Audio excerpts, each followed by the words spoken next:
Health and Hospitals Board of Directors. Today's meeting is officially called to order. So for the record, please note that Erin Kelly is representing Deputy Mayor Susan Miles Gustav. Karen Senhelier is representing Molly Wasso Park. And Dr. Shari Shimani is representing Dr. Michelle Morse, all in a voting capacity. So next on the agenda is the adoption of the minutes for the Board of Directors meeting held on June 26, 2025. Are there any questions, comments, or changes? Hearing none, can I hear a motion to accept the minutes? So moved. Say yes. Yes. Opposed, say no. So the motion carries.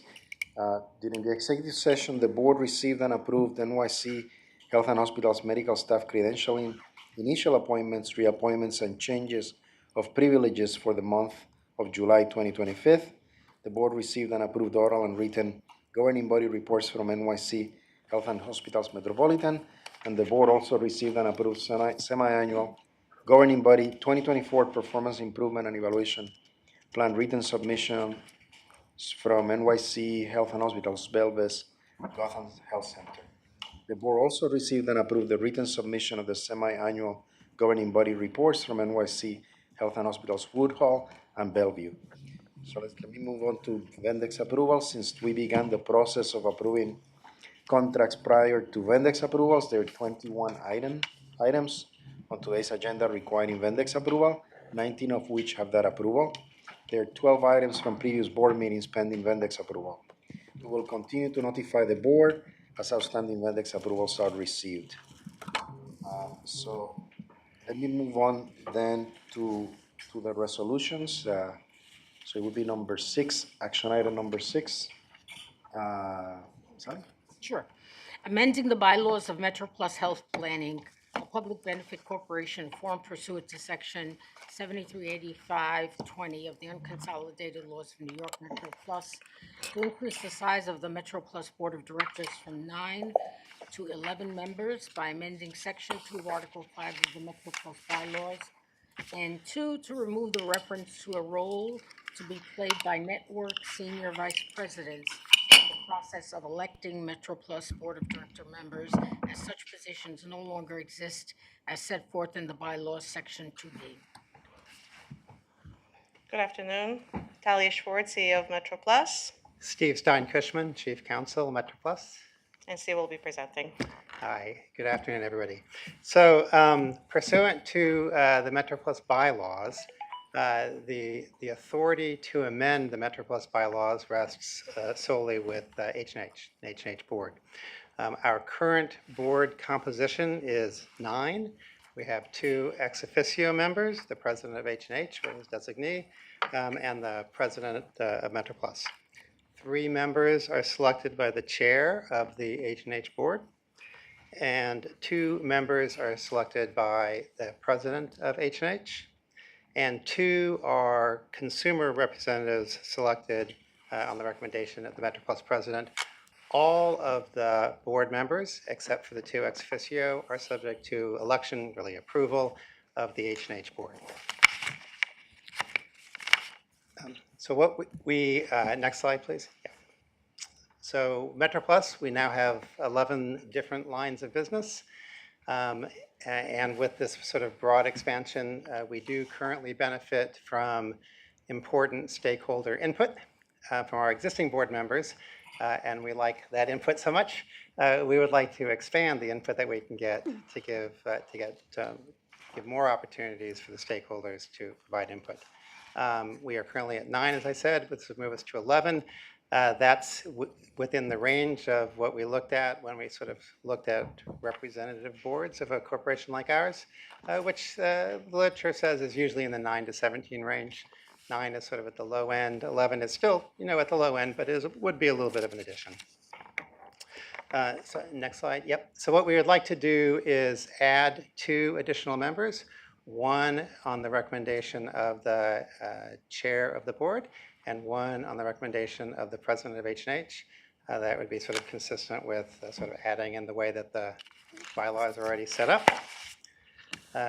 So this would give us, work not only on the board, but also on the committees that the people serve on. Customer experience, the audit committee. We have a lot of work being done, not only at the board, but at the committee level and we really would benefit from the expertise. Thank you. Any questions from board members? Do you already have board members identified? Assuming the board approves this motion, we will then move into Okay. approval of one of the two board members. We have one of the two have been identified, which is Carla Silverman, who I'll go into in a minute, assuming the board approves this motion. We're working on the second seat, Okay, great. but it's not coming in front of the board today. Just one, you didn't, what was the network senior vice president's change? Oh, I'm sorry. That was something that was put in our bylaws, I think, 20 years ago, when that title existed at H&H. That title, I'm told, no longer exists, so it's sort of a vestigial, residual reference, and the president is able to solicit whatever input from everybody at H&H that he chooses to do so. As he was before, frankly, he could get input from anybody he wanted. This is just it's a cleanup of old language with Thank you. little meaning today. Okay, so let me then take it up for the vote. All in favor, please say yes. Yes. Opposed, say no. Resolution approved. Sally, the next one? Yes. Number- Electing Carla Silverman as a member of the Board of Directors of Metropolis Health Planning, a public benefit corporation formed pursuant to Section 738520 of the unconsolidated laws of New York Metro Plus, to serve in such capacity for a 5-year term or until their successor has been duly elected and qualified or as otherwise provided in the Metro Plus bylaws. So this would be one of our two new board members. This one would be the appointment of the recommendation of the chair of the board. Carla Silverman she is currently the associate director of women's health and clinical innovation at the Center for Healthcare Strategies. They call themselves a policy design and implementation partner. They basically work with they work with providers and other and plans to sort of make change in healthcare industry, and she's focused significantly in the maternal health area. She has a significant experience. She's a certified nurse midwife and a nurse. She has worked at federally qualified health centers in New York City and has done a significant amount of work effectuating change at different entities across the board. And we would love to have her expertise and input on our operations as she serves on the board. And I think the chairman knows Mrs. Silverman. Yeah, I mean, I think the fact that she's knowledgeable about value-based care, Medicaid, and also nursing background sounded interesting, and that's the main reason why I thought she would be a good addition to the board. So, any questions? Okay, so let's take it up for the vote. All in favor, please say yes. Yes. Opposed, say no. So resolution approved. Thank you so much. Thank you very much. As you saw in your agenda, we have many action items, so I'm going to move very, very quickly through some of these items. So, so the next one is number 8. So I'll read that one, right? Authorizing the New York City Health and Hospitals Corporation, the system, to execute a contract with Patron Associates LLC for medical physics consulting services and radiation safety services at a not to exceed amount of $14 million, which includes a 30% contingency for a contract term of 3 years and 2 renewal options exercisable at the discretion of the system. And this was presented to the Medical and Professional Affairs / Information Technology Committee on July 16th, 2025. Good afternoon, board members. My name is Kenra Ford, Senior Vice President, Clinical Services Operations. Good afternoon. My name is Stephen Pulitzer. I'm the System Chief of Radiology at New York City Health and Hospitals. Thank you for the opportunity to present today. So just to give you a small background, over the past 10 years, New York City Health and Hospitals has transitioned from an in-house medical physicist at each acute site to a third-party medical physicist vendor contract. The benefits of this transition include the ability to provide medical physical services at all clinical sites, improved accuracy of record keeping necessary for accreditation, improved quality of medical physicist services across all sites, increasing the scope of radiation safety services at all sites, and the ability to have rapid expansion of medical physicist services when needed if there's new equipment, if radiation safety education for non-radiologists should arise. New York City Health and Hospitals facilities that operate imaging equipment currently retain a company, Patron Associates LLC. Patron Associates performs radiation and performance testing as required by regulatory agencies, provides on-site support, provides regular updates in anticipation of any standard or regulatory changes, and educate the facility staff in all aspects of radiologic standards and respond to any emergency situations. Patron Associates has been providing these services to New York City Health and Hospitals since 2010. Patron Associates was procured through a competitive RFP, and the contract award was approved in May of 2020 by the CRC and the board in June of 2020 for a not-to-exceed amount of $8.8 million. The current contract expires at August 17th, 2025, and the current contract spend is $9.1 million.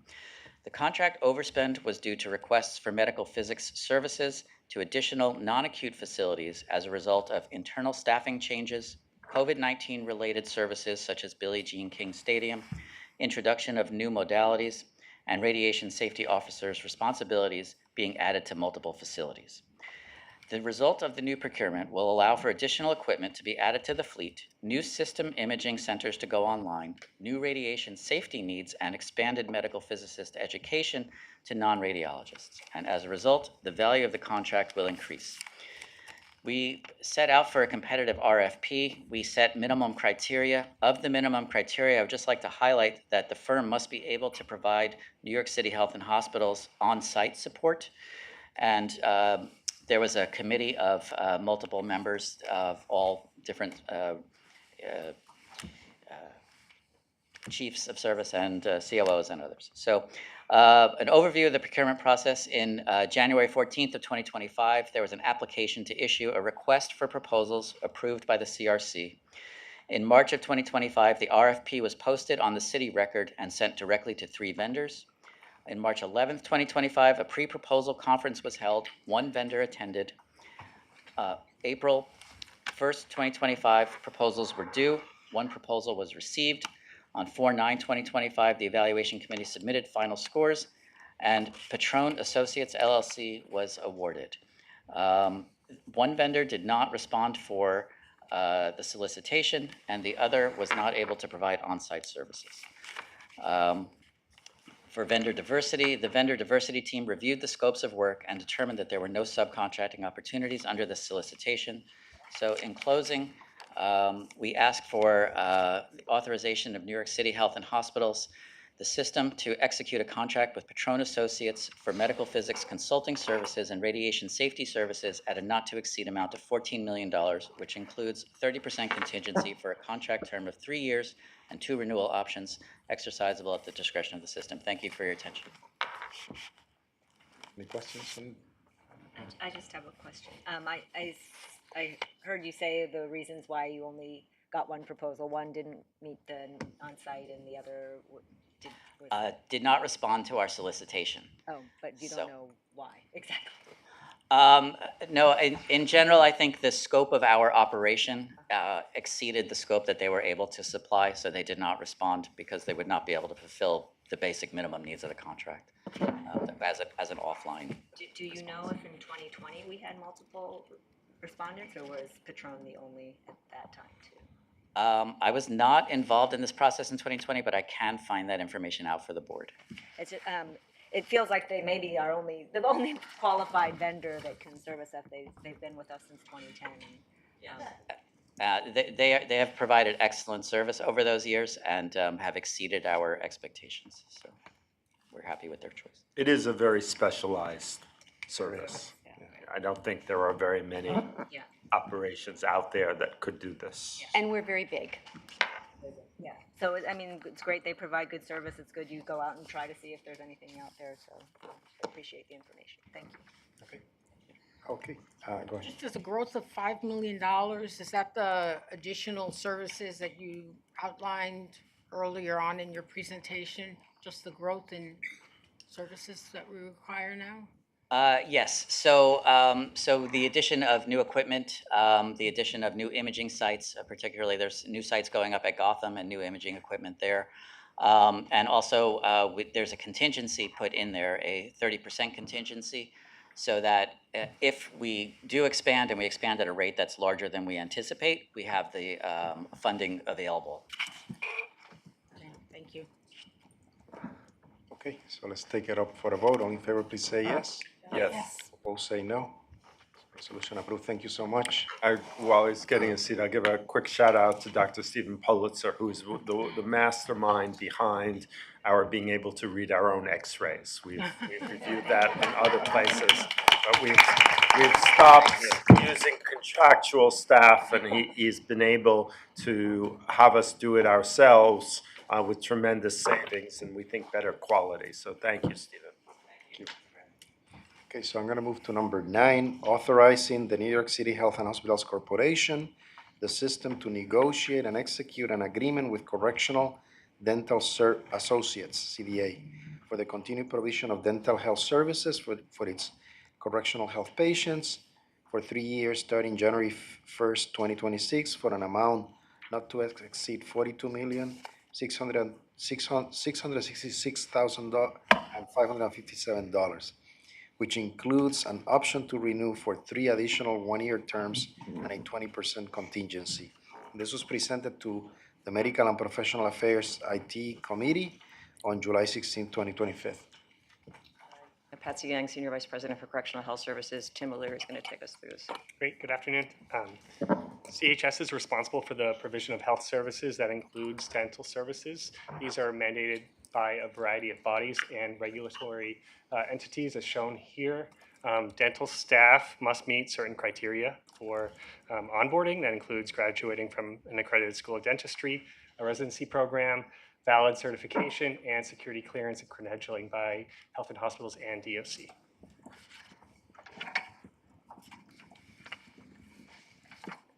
Entered into a contract originally for an original term starting in 2016 and ending in 2019. That contract included three renewal options, each for 2-year terms.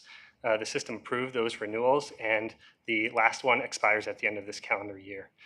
Total expenditures average $4.6 million each fiscal year. CHS receives monthly reporting and reimburses CDA for costs actually incurred. And CHS is fully funded by the MOU with New York City for the cost of this contract. We issued an RFP to continue the existing scope of services that we have. This includes employing a variety of dental titles, staffing multiple clinics 5 to 6 days a week at CHS facilities on Rikers Island, with an estimated staffing of 20 to 25 depending on the need, providing a variety of dental care, and getting monthly reporting of expenditures from the vendor.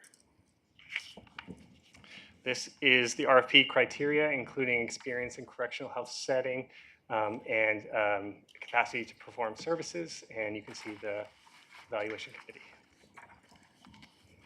This is the timeline. We got the approval by the CRC to issue the RFP in December. In January, the RFP was posted. In April, CDA was selected as the top scorer. The vendor, CDA, has been rated excellent. And Correctional Dental Associates is a New York State certified minority business enterprise. Questions? Questions from board members? Okay, so hearing none, let me take it up for a vote. All in favor, please say yes. Yes. Opposed, say no. So resolution approved. Thank you so much. Let me move on to item number 10. You were voting on number 9. So 10, authorizing the New York City Health and Hospitals Corporation, the system, to negotiate and execute a best interest renewal agreement with Urgent Medical PC for the continued provision of emergency medical triage services for correctional health patients for a 6-year term running from January 1st, 2026 through December 31st, 2031 for an amount not to exceed $17,914,185, which includes a 20% contingency. This was presented to the Medical and Professional Affairs IT Committee on July 16th, 2025. Okay. CHS requires a vendor to provide continuous and constant support by board-certified emergency medical physicians for on-site emergency response, consultation, and referrals. They must respond in person to medical emergencies, supervise emergency care, provide consultation to CHS providers, and provide technical assistance as needed. H&H entered into an original contract starting in 2016 and ending in 2019 with no renewal options. In December of 2019, the system approved a new agreement for a total of 6 years. That contract expires at the end of this calendar year. The current not-to-exceed annual value is about $2 million in the first year, with 2% year-over-year increases, and the total expenditures over the life of that 6-year contract is $12.8 million. And again, CHS is fully funded by the MOU in New York City for the cost of this contract. We believe it's in the system's best interest to renew this contract. This vendor is a critical component of CHS's clinical infrastructure. CHS Finance reviewed the market and found no other vendors with comparable experience to meet the needs, and pricing analysis suggests a change would increase our costs. Continuing this contract will provide stability in patient care, and this vendor has unique and extensive experience in this space. This best interest renewal will be a 6-year contract starting January 1, 2026. The not to exceed is $17.9 million, which includes a 20% contingency. The estimated spend for 2026 is $2.3 million, which is in line with current spending, followed by 3% annual increases thereafter. And the scope will be as it is currently. It's a renewal of the existing scope. The vendor was rated excellent. No MWEs were found to perform this work. Okay, thank you. Any questions on this one? About how many providers are under the contract? Or do you- I guess. So yeah, there's five individuals that perform the work. Someone is on site in our facilities 24/7, 365. It's one emergency medicine provider at a time. Okay, and it's just at Rikers, is that right? So they won't. There's no need for them at OTA at the outposted units. No, no. We'll be able to manage that with the hospital. In fact, Yeah. We have But the dental one was for both. Is Yes, that right? dental's going to provide it both. Yes. Okay. Thank you. There's a tremendous demand for dental care services at Rikers, Patsy, and we've discussed that. We've also discussed that the availability of COs limits sometimes the ability to deliver the services. I just have 2 questions. One, whether we have enough people who can deliver the services, assuming we can get the patients there. And 2, do we have the needed specialists for special treatment that may be required? Are they available? We do. We do. The main challenge remains production, escorting patients to clinic to make those appointments. All right, thank you. Okay, any other questions? Okay, so let's take it up for a vote. All in favor, please say yes. Yes. Opposed, say no. So resolution pass. I'm gonna move to number 11, but I'm gonna recuse myself. Take over.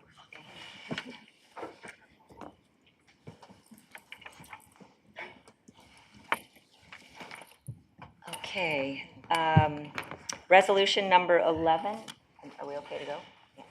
Yeah.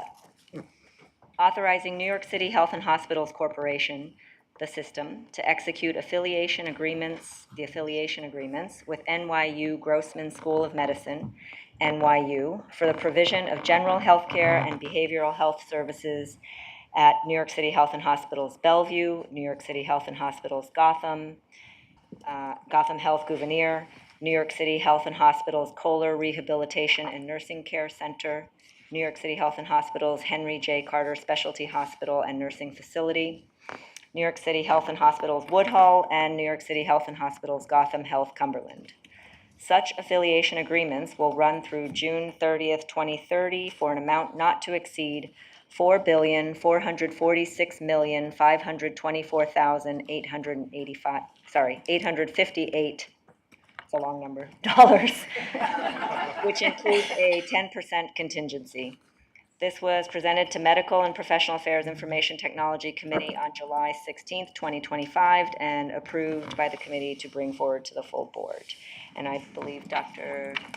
Hewitt is going to take us through. Thank you. Yeah, good afternoon. Thank you for the opportunity to present. My name is Dr. Techie. I'm the System Chief for Clinical Affairs, overseeing the affiliation work. So some quick background. New York City Health and Hospitals has sustained medical staffing for many decades through affiliation agreements. Today we'll be focusing on the NYU Grossman School of Medicine affiliation agreement, but we also have other partners, including PAGNI, Mount Sinai, SUNY. Our affiliation agreements are organized by facility, as you've heard about the facilities that are covered by this agreement today. And this covers approximately 6,000 FTEs under the affiliation agreements, of which 1,600 are allocated to the NYU sites. Next slide, please. So here is a listing of the sites, and you can go through the bullet points to the last one that's bolded. But primarily, this is a very long-standing partnership between NYU and H&H. It really encompasses some of our treasured institutions and really high-level care, including quaternary care that's provided at Bellevue. And this is primarily a cost-based arrangement, which includes compensation, fringe, and overhead. So it's really an employment agreement that we pay for through NYU. Next slide.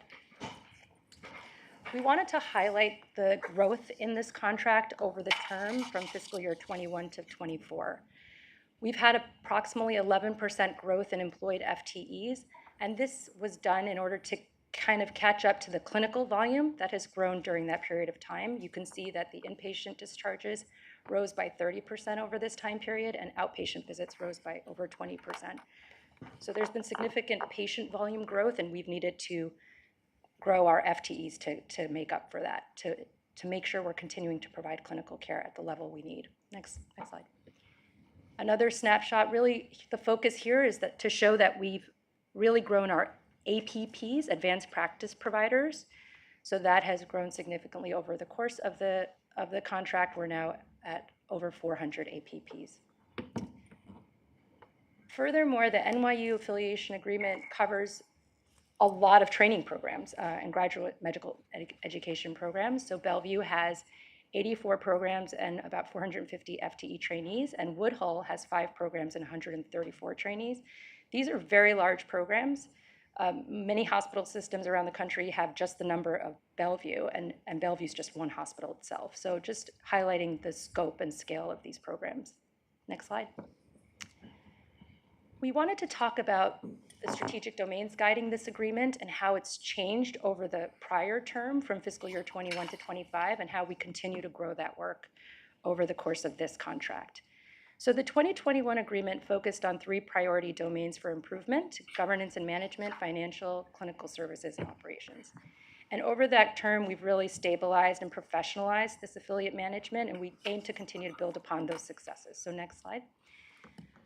Focusing on governance and management, prior to the 2021 agreement, we had limited oversight of some of this hiring and limited involvement in the budgeting and budget management authority. We've now really grown our facility's ability to interact with the affiliate and to jointly make decisions in the best interest of the facility. And we have incredible transparency now into the budget management activity of the affiliate and the CEOs. Next slide.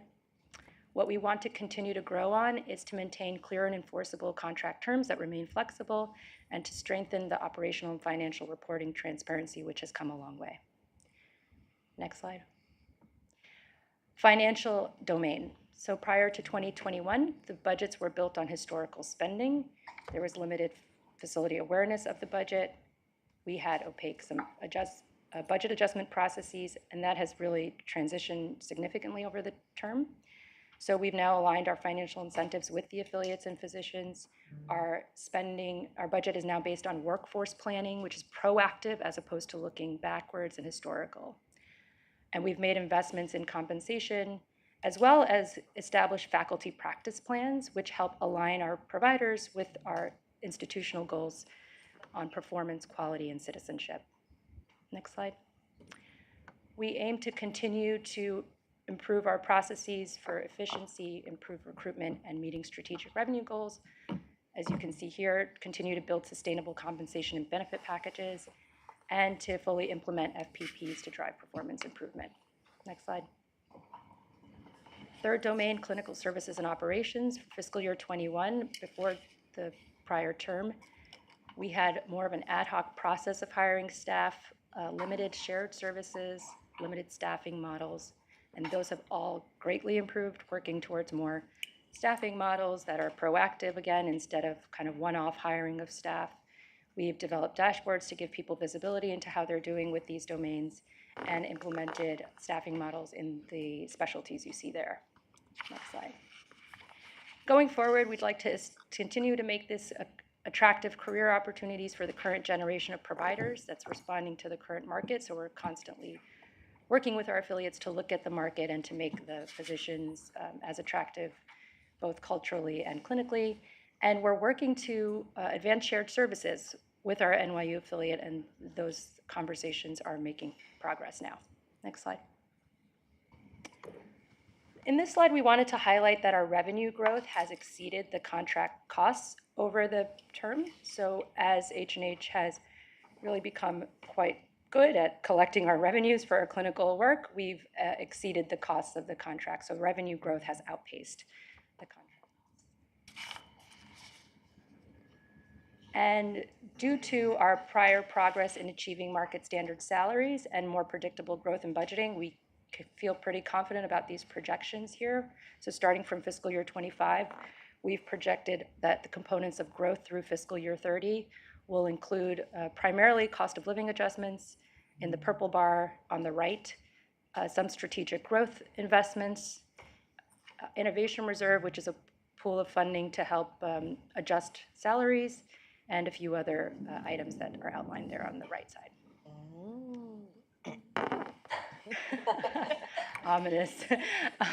So this is our final slide. So our request for the board of directors is to approve the total contract value, the total not to exceed value of $4,446,524,858.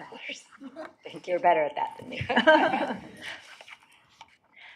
Thank you. Any questions? Yeah, I just have one question on page 5, the NYU provided growth in patient volumes. Inpatient discharges have gone up 30%, outpatient visits have gone up 21%, but your other column, techs, clerical, administrative, has gone down 4%. I'm wondering why we didn't see an increase in that. Great question. So those lines have transitioned more to the H&H side. We're trying to actually hire fewer non-physician, non-providers on the affiliation contracts and hire more of them on the H&H side. So as those lines become available and vacant, we'd like to move those more to the H&H side and really focus our affiliation work on providers and physicians. Yeah, just to add to that, I think this was an unhelpful workaround when city salaries were non-competitive. And we had an absolute need. The affiliates have helped us, but that isn't our goal. Our goal is to hire city employees for these roles. And with the recent contracts, those jobs have become competitive salaries. And so we can hire our own staff, which we think is better. And which of the, because it looks like a little potpourri of job titles, what are they in there? Sorry? Could you go through which the titles are in this line? Other? Yeah, sure. You mean in the other? In the other. Yeah, in the other. So that includes things like radiology technicians, ultrasound technicians, lab technicians, clerical staff. Honestly, there are some clerical staff who were hired under these agreements, administrative staff, department managers, and then some of the trainees are also included there. 165 people, so it's not insignificant. All right, thank you. Any other questions from members? I have one question, Dr. Ticky. Well, first, just like great presentation on the journey that we've been through from the prior contract, and then all the accomplishments there, and been reporting out on how that's gone, and so really great progress. And It's clearly shown in the results here. The one question I have is the strategic growth component that's in the contract. That's, if I remember, that's for new lines of business, or could you explain a little bit what that strategic growth piece is? I can start, and then maybe Matt, you want to, Matt Gruber? So that includes business plans and other investments that we've made in the facilities that include significant affiliate staffing. Okay. So for example, if we're doing OR expansion, and that would include a significant number of staff on the affiliation contract, that would be included, and we have to project that out over many years. So that's what that number includes. We have most of those line items, but some of it we wanted to leave open for future investments. And I'll let Matt say some more. I think you said it perfectly. I think the contrast from the prior contract is we've transitioned a significant amount of this into workforce plans. Right. So it is projected in a more organized way, whereas we were making large-scale business planning investments previously.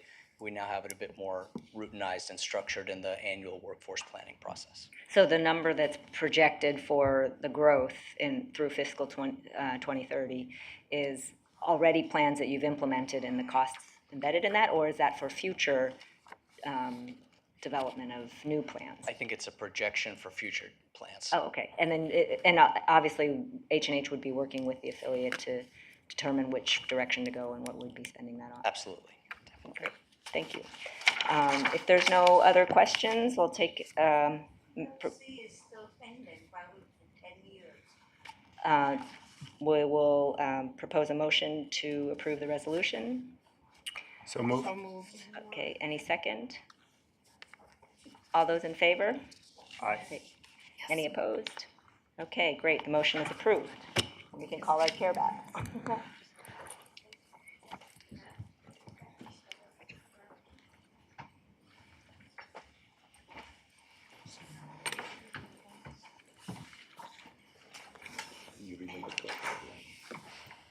Yeah. So number 12, authorizing New York City Health and Hospitals Corporation to execute a clinical services agreement with Neurosurgery of Brooklyn South, PC, the provider group, to provide neurosurgical services at New York City Health and Hospitals South Brooklyn Health for a contract amount of $19,403,000 with a 20% contingency of $3,888,600 to bring the total cost not to exceed of $23,283,600 for an initial term of 3 years with 2 one-year options to extend. This was presented to the Medical and Professional Affairs IT Committee on July 16, 2025. Good afternoon, everyone. I'm Svetlana Lipenska, CEO of South Brooklyn Health. I'm Philip Wadley. I'm the AED for Strategy and Operations at South Brooklyn Health. And so we bring to you our neurosurgery work. Some of these physicians have been providing neurosurgery at South Brooklyn Health for multiple years. We have been contracting with them through PAGNI. This was a PAGNI-held contract, and we are bringing it now to the board because the group is reforming, and we would like to come into direct contract with Neurosurgery of Brooklyn South. Next slide, please. So as we were contracted with this group through PAGNI, we were paying the entire cost of this service as a pass-through, and we were providing indemnification to the providers for their services. All the providers involved are in good standing and have provided excellent care to our patients. In addition to the base contract fee that we were paying PAGNI, we were also paying them a 3% administrative fee for holding the subcontract for us, and they were collecting the professional billing revenue for these services. The existing subcontract is expired and does not have any built-in quality KPIs and will have a limited impact on the FPP if we move it to South Brooklyn and to H&H. PAGNI is fully aware of our intended shift and did not give any pushback on the transition. Next slide, please. By contracting directly for these clinical services, the system will retain the professional billing revenue associated with the service. We will have enhanced control over the service, including our KPIs and performance management. And we will eliminate the administrative fee without adding any administrative burden to our staff, as we were already relatively closely managing this contract. Will also help ensure consistency and stability within the SBH provider group by maintaining the majority of our existing neurosurgeons and supporting staff. We're also expanding this contract. There has been more need for neurosurgery coverage at SBH as we're going through our OR expansion process. And therefore, this new contract actually includes a higher number of procedures than what we were receiving before. This would be a direct system contract, including very specific quality KPIs with an incentive for meeting those quality indicators. It's a standard 5-year, 3+1+1 term. And on the slide, you see some of the services that we would be receiving, which would include 24/7 coverage, at least 5 sessions about patient care a week, and 5 OR days. So as we grow our neurosciences service line overall, including stroke and neurosurgery, this is a very complementary service that we see the need for in South Brooklyn. And with that, I'm happy to answer any questions. The next slide is the approval request. Any questions? Okay, so let me take it up for a vote. All in favor, please say yes. Yes. Opposed, say no. Thank you. Let me move to number 13. Authorizing New York City Health and Hospitals, the system, to sign a 5-year lease with a 5-year renewal option exercisable by the system with Mikhail Kantius, the landlord, for the use of about 4,000 total square feet located on the first floor and basement of the building at 79-18 164th Street, Jamaica, New York, by NYC Health and Hospitals Queens for a WIC clinic and administrative functions at an initial rent of $37.91 rent by rentable square feet and $4.91 by rentable square feet, operating expenses, or $171,273 per year, which will increase by 2.5% every year for a total over the entire 10-year term of $1,978,591. And this was presented to the Capital Committee on July 16th. Great, thank you. The system operates a wide range of WIC programs across the system, which provide nutrition services to pregnant, breastfeeding, and postpartum women, infants, and children less than 5 years of age. It's a federally funded, state-run program. Next slide. Queens Hospital operates WIC programs in 2 sites, serving the zip codes 11365, 11367, 11375, 11412, 11413, 11418. 11432, 11433, 11434, 11435, 11436, and okay.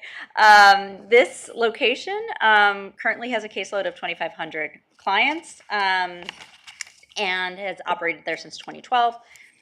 Queens Hospital also uses 1,900 square feet of the space for other administrative uses. The terms of the lease are to continue to occupy 4,000 square feet at 7918 164th Street in Jamaica, Queens. It's a 5-year lease term to commence upon execution with 1 5-year option. The base rent is $37.91 per square foot to escalate 2.5% each year, with $4.91 per square foot to escalate 2.5% each year for operating expenses, and utilities are billed as used.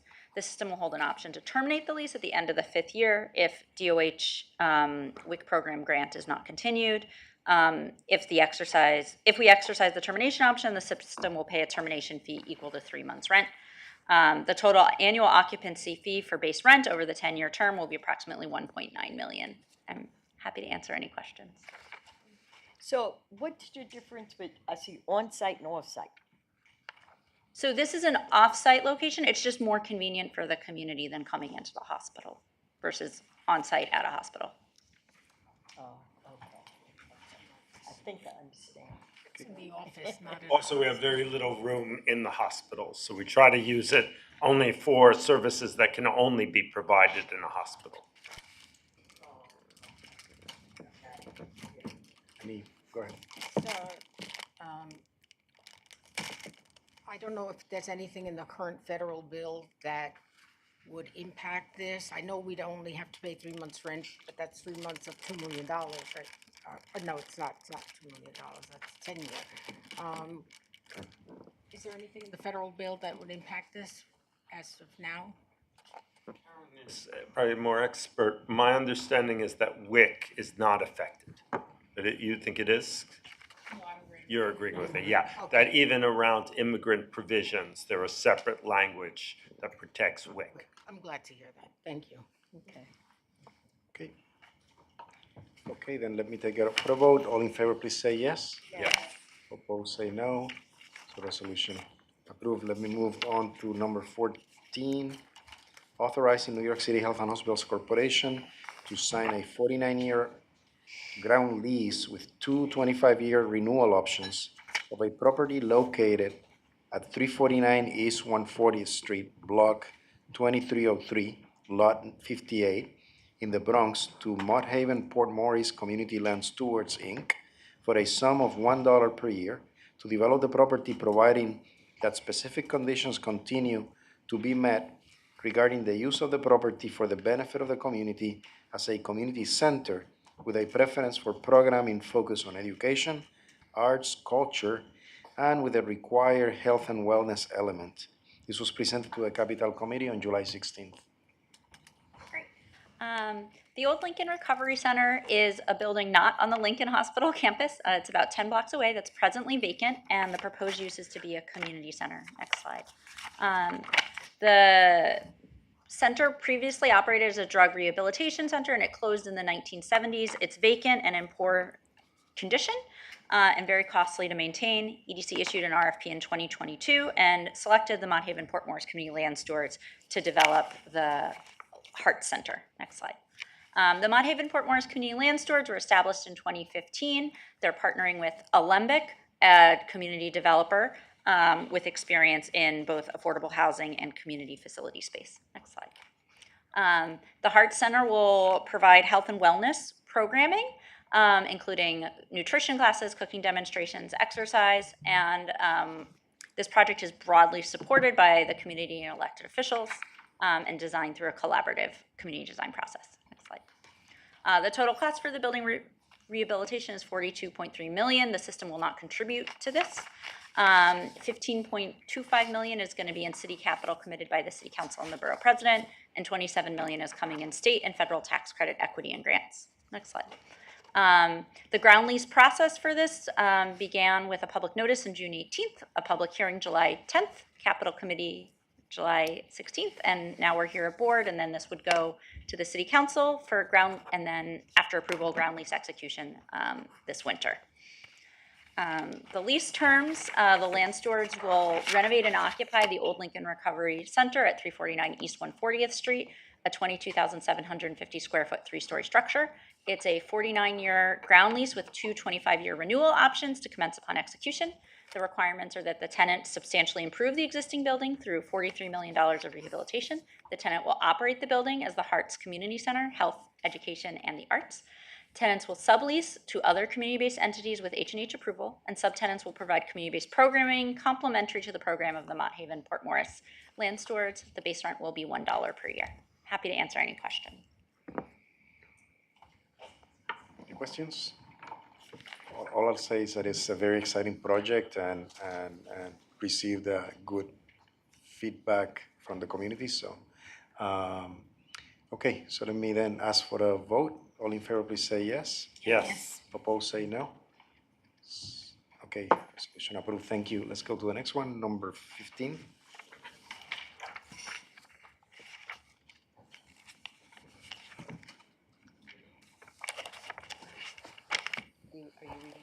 Sorry. It's a big one. It's, yes, I'm preparing.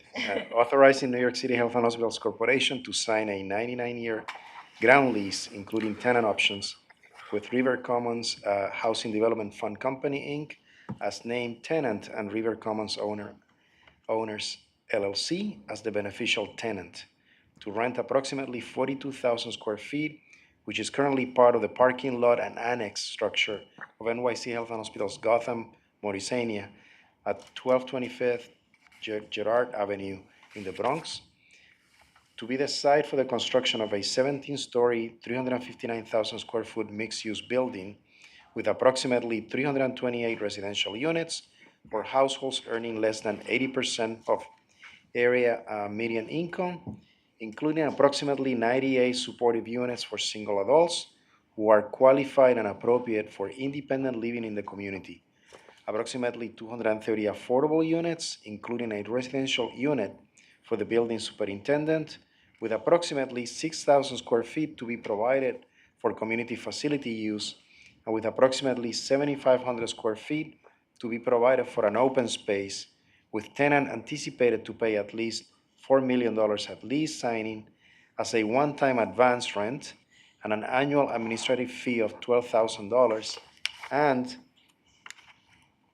make sure that I'm putting the right page. And further authorizing NYC Health and Hospitals to sign a sublease with RC Health Master Tenant LLC, tenant's affiliate subtenant, for approximately 43,000 square feet on the cellar, first and second floors of the building, to be used by NYC Health and Hospitals at the facility for its clinical operations, and a parking facility accommodating approximately 75 parking spaces for the use of the facility staff and patients at a rental rate calculated to pass through to NYC Health and Hospitals only its 16.29% share of the cost to operate the building, which is currently estimated to be approximately $90,000 per annum. This was presented to the Capital Committee July 16th. Okay. Good afternoon. Leora Jontef, Senior Assistant Vice President for Housing and Real Estate. I'm pleased to present this project, which is the first of its kind. It brings together a unique vision of health and housing and delivers on the Housing for Health vision of connecting our patients experiencing homelessness to housing supports and opportunities within our 4 core programs. This project creates dedicated opportunities for our patients, as well as affordable housing for the community on our land, an opportunity to navigate our patients to this housing, and to deliver expanded healthcare services for Gotham. Next slide, please. H&H has a history of collaborating with other city agencies to develop housing on our land, and today there are 10 buildings on 5 campuses with 1,600 units of senior supportive and low-income housing. Next slide, please. This is an aerial view of the project we're discussing today, and it illustrates the location of where the new building will be on the parking lot and annex behind the Morrisania Clinic. Next slide, please. The future building will have 328 units of housing, including 98 supportive housing units, a 43,000 square foot clinic for the use of Gotham, 75 parking spots for Gotham staff, a 6,000 square foot community facility space, as well as a 7,500 square foot community green space and plaza. Next slide, please. This is a River Avenue view of the parking lot in the rear of the clinic. To the left and to the right is a rendering of the future frontage of the new building on River Avenue. Next slide. The development partners are 3 groups: Type A Projects, Bronx Works, and L&M Partners. This is a combination of a nonprofit, WBE, and a for-profit team. Next slide. This project is one of the outcomes of the Jerome Avenue Neighborhood Plan, which commenced in 2018. Next slide. We began our required process on June 5th, 2025, and will proceed to the City Council after our board vote today. Next slide. The new residential building will have a range of unit sizes and affordability, as well as supportive housing for our eligible patients. Next slide. The building will also include a 43,000 square foot Gotham Clinic space and parking for staff. Important to note, there will be no disruption of services for the Gotham Clinic during the construction period. Next slide. These are the estimated funding sources for the project. The project requires intense interagency collaboration and funding from HPD, the Housing Preservation and Development, Housing Development Corporation, and the Human Resource Administrations. We will be returning to the board for an not to exceed an amount value for the clinic fit out in the coming year. Next slide. The term for the ground lease is 99 years to lease 42,000 square foot of area. The tenant will also have to finance a 359,000 square foot mixed-use building that includes a healthcare facility, a community facility space, and a plaza. The payment will be at least $4 million at lease signing, $1 a year after the initial payment, and after year 15, excess cash flow allowable for potential limited payments for H&H. There will also be an annual administrative fee of $12,000 a year. In addition to the 99-year ground lease, we will also require a lease back of 43,000 square foot of space for the Gotham use, as well as parking, and the design and the build of the space to meet our specifications. The rent will be a pass-through of the pro rata operating expenses of approximately $90,000 per year. We will return to the board for the cost for the fit-out of the clinic. I'm open to any questions.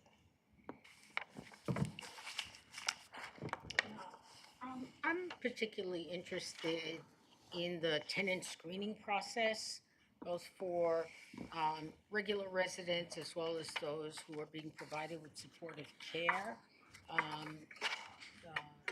The non-supportive housing units, there is no screening. It's open to the public, and applicants will be able to apply through New York City Housing Connect, which is an HPD-run platform. As for the supportive housing units, we work in collaboration with the Human Resource Administration to identify our patients who are eligible for the units, and they are qualified clinically and can live in the community on their own. They each get their own lease and their own studio apartment. Thank you. Sorry, Leora, did you comment on the supportive housing? Is that? Yeah. So the non-supportive housing is through New York City Housing Connect. There is no screening. It's an open process. It's fair.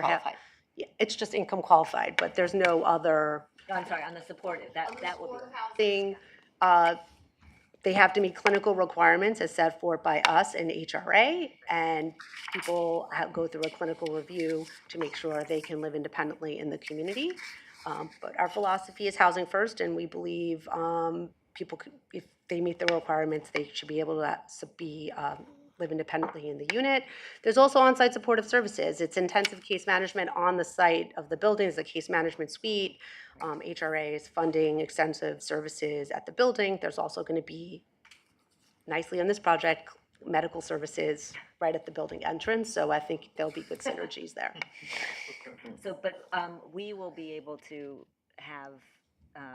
put our patients, because I think some of our supportive housing, we have not had a particular priority. Is that? Yeah, I think for the last two rent-ups at the T building and on the Queens Hospital campus, which happened during COVID, and this last one at Communal Life, our patients have access and collaboration with all the appropriate city agencies, and we work very closely with them.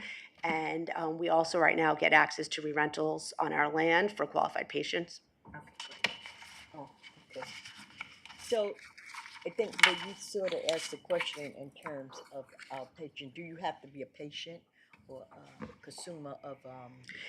There is such an extensive overlap between New York City Health and Hospitals and the Department of Homeless Services. There are 40,000 mutual clients between us, so there's unfortunately a plethora of people who need housing and who come to us for care. Right, the ones who come to us for care. First, in other words, first. I don't think it's first come, first serve. You know, Housing for Health works within our system. We get referrals from No, clinical. I'm sorry, I mean, not first, first come, first serve, if they're in the system, if they're some of our clients, that's what I'm. Oh, yes, it's a what I'm mutual saying. client. Typically, Right. it's mutual. They're our patient, which Right. we have many who qualify. And then we have, and they're also DHS clients. So I think there's enough of a synergy. I think we all want to get people housed as quickly as possible. And just, I think you said that, I'm seeing it here, no disruption in clinical services to Morsania, so that the staged, is it a staged move, or are you, is it? They are preparing now, and we've been doing preparatory work with the Gotham Clean team right now to prepare for to vacate the annex, and at the time of the ground lease signing and construction financing, that will come down, but shouldn't be disruptive to the on-site clinical services on Girard Avenue. We converted office and admin space and storage into clinical space. So no. In the Morrisania building, which with the annex was 80,000 square feet, it's going down to 20,000 square feet.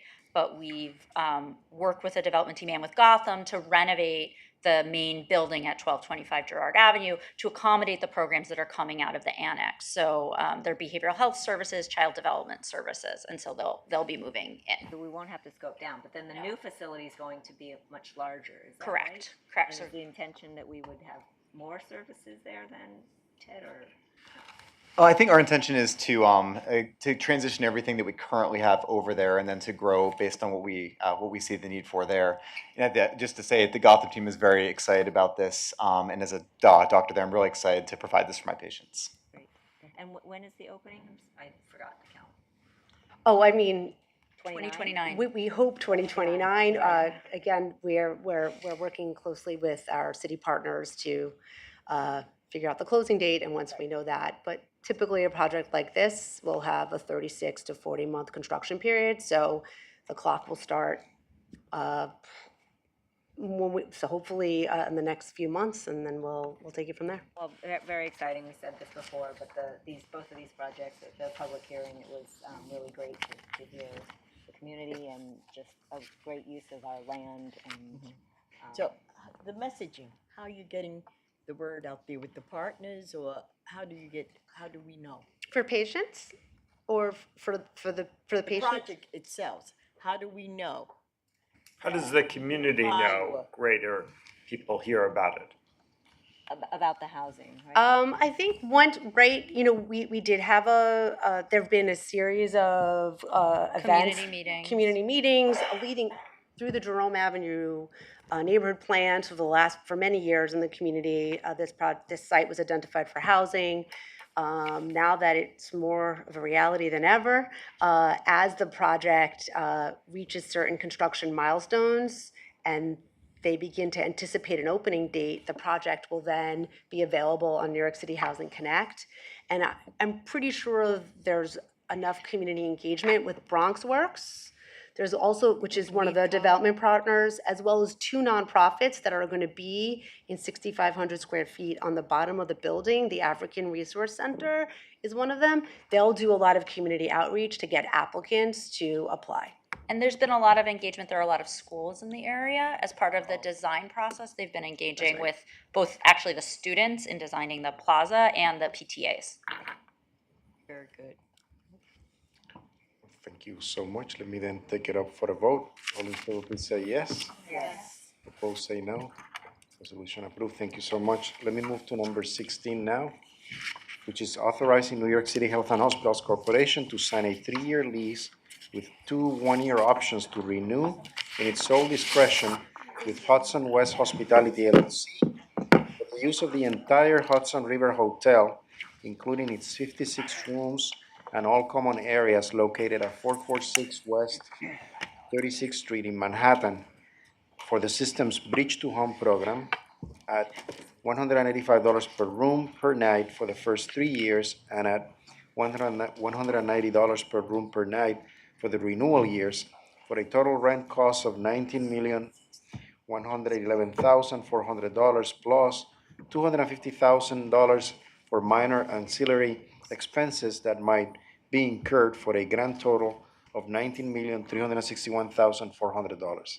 And this was approved, presented to the Capital Committee and approved on July 16th. All right, thank you. Let me start by giving a quick background to our approach to this. Calm down, Ted. Calm down. It's okay. Take a breath, Ted. Take a breath. He's so excited. Go ahead. We're all very excited about this project. So we think about our approach to people experiencing homelessness, and especially those living on the street, in three phases. There's the outreach phase, the inpatient stabilization phase, and the post-discharge phase. For the outreach phase, this is what DHS has been doing an excellent job of for decades now, reaching out to people that are sleeping on the street, trying to get them to come into care, giving them options. The inpatient stabilization phase is what we do here. It's what Omar's team does every day, and they do an excellent job there of stabilizing people, starting or restarting them on antipsychotic medications in the hospital, getting them ready to go to the next phase, which is the post-discharge phase. But that's where there are gaps today. For people, you could think of somebody with serious mental illness that may have something like schizophrenia, where it's essential that they stay on their medications, and it's important that they start moving towards permanent housing. We seek to solve that gap here with this new program called Bridge to Home. What you can see on the slide here is that we're uniquely positioned to be successful implementing a very clinically oriented model like this. You can see on the bottom part of the diagram the different services that we offer today. The upshot is that we today deliver 60% of all the behavioral health services across New York City. That includes programs like care management, which is the glue for everything that we do. And it includes programs like mobile crisis teams, which are programs that we operate today that we could utilize to support this program as well. So we're positioned to provide the clinical services. One thing I wanted to note is that we have done several small evaluation studies of work so far that help to power the intention of this program. One is we started a special clinic at Bellevue Hospital, and now at several of our hospitals, called our Safety Net Clinic, showing the value and the importance of providing the right clinical services to patients experiencing homelessness. If you step foot into one of those clinics, we found that you have a 57% reduction in emergency department use and a 67% reduction in your risk of being admitted to the hospital. With Housing for Health, switching from clinical to just providing housing for people in need, we found with our Housing for Health team have done some nice analyses, we found a 32% reduction just by providing the housing component of your needs, a 32% reduction in risk of going to the emergency department. So this new program builds on the success that we've had on the clinical side and on the housing side, and seeks to put them together. Our focus here will be on patients that have been stabilized in the hospital, especially our extended care units. Let's go to the next slide. For the key components of the program, this is a voluntary program, so this will be for patients ready for discharge that want to do this program, want to be a part of this program. And we seek to marry together the two key components that I was talking about before. The clinical side, so we're going to have on-site 24/7 clinical support from the world-class behavioral health team at Bellevue Hospital that has been an expert in this area for decades, if not longer. We're going to bridge that together with the housing component. We're going to seek to provide a home-like environment so that people, as they're on their journey from the hospital to permanent housing, can have a home-like environment, see what it takes for them to succeed, what their needs are as they are bridging towards permanent housing, with all the support we can provide to make sure they stay on their medications, which are life-saving. We seek to provide all this care for up to 12 months, being the window of time between hospital discharge and our clinical care, helping you to find housing, and then then success at the end of that period, finding new permanent housing. Next slide, please. Just to go into a little bit of to put into your mind the picture of a patient. You can envision here a patient admitted to the hospital with serious mental illness that has slept on the street in our city, and nobody should sleep on the street in our city. They're in the hospital, they get stabilized on their medications, they start to have clarity of thought, they start to have hope, they start to be able to make a plan with our clinical teams there. But that's where there's a gap going forward, and that's what we seek to fill here. Instead of the case which is today, where people will leave the hospital and have fragmented clinical follow-up, we seek to have them apply to the new Bridge to Home program, so they go from the hospital straight to the Bridge to Home program, which will be a continuation of their care on the outpatient basis from the same clinical teams that they were receiving care from, for example, at Bellevue. In that program, we're going to begin the housing process with them. We're going to continue to make sure that they're on their life-saving medications and see what support they need to help to stay on their medications themselves so they don't go back to the street where they started their journey. And then the goal is at the end of the program, finding a way to have them stabilized on their medications, taking their medications reliably themselves, and then to go into permanent housing. Next slide, please. to go into a little bit more detail on the program model, we're going to seek to provide, again, in this context, this bridge is a home-like environment. So we want this to be, you're going to pick up your medications at the pharmacy. We're going to have peers, we're going to have social workers, we're going to help you, we're going to make sure you succeed. But we want you to experience what it will take for you to be successful on your own and to see what that, to help you along that journey. We're going to be staffed 24/7. Again, I think this is a really important point, by the healthcare professionals at Bellevue Hospital. These are world-class professionals in providing behavioral health services, and you can envision that same team that today, as we sit here, is our saving lives on the behavioral health side at Bellevue. Those same teams will be at our new site when we open it, 24/7 around the clock. We seek to serve 100 individuals, and the first site that we're referring to today will be approximately half of that. We seek to open, again, as we say here, for about 50 guests in September of 2025. Goal will be for guests to be with us for 12 months. We'll make sure, again, that they are clinically stable and successful, and then to complete their permanent housing applications and then to move forward in their lives. We're going to be doing things on site day to day, like medication management, individual and group therapy, treatment for substance use disorder, and around the clock support for anything that they need to be successful, again, in a home-like environment, transitioning to what will be a permanent housing option for them. In terms of the finances, OMB has funded this program for $6 million in FY26 and then $12.9 million in FY27, 28, and 29. Finally, just to make the point, in addition to the co-located behavioral health services from Bellevue, a really important point that I said initially about why we are uniquely positioned at Health and Hospitals to be successful in implementing a clinically oriented model like this that does not exist today, is in this new model we'll be able to draw from everything that we uniquely have at Health and Hospitals, from virtual express care for behavioral health, to our show program, which you can see a picture of on the wall there, a unique program that's been very successful in meeting people where they are. We have our safety net clinics, which have had small but extraordinary outcomes so far. I shared some of that data earlier. And we also have our mobile crisis teams, treatment services, critical time intervention teams, and we have our housing for health team to add into that, into our model here, the components of what it will take to transition people into permanent housing. And that team has been very successful so far. We'll be able to build on their success. Next slide. So in terms of the staffing model, if you were to show up at the site, what you would see here is a clinical team that includes a psychiatric provider, social workers. Importantly, along with those and nurses, we're going to be having peers and occupational therapists because we want to make sure that those guests that we're caring for, those patients that we're caring for, that they're working through how to do your laundry, how to prepare food, all those sorts of things so that when they do ultimately discharge into supportive housing as the goal, that they can succeed when they get there. And those peers, those occupational therapists, they're really important towards helping those individuals get into those habits, learn how to do those things if they haven't in the past. We're also going to have psychiatric technicians and security on site along with the nurses that I mentioned there. Next slide.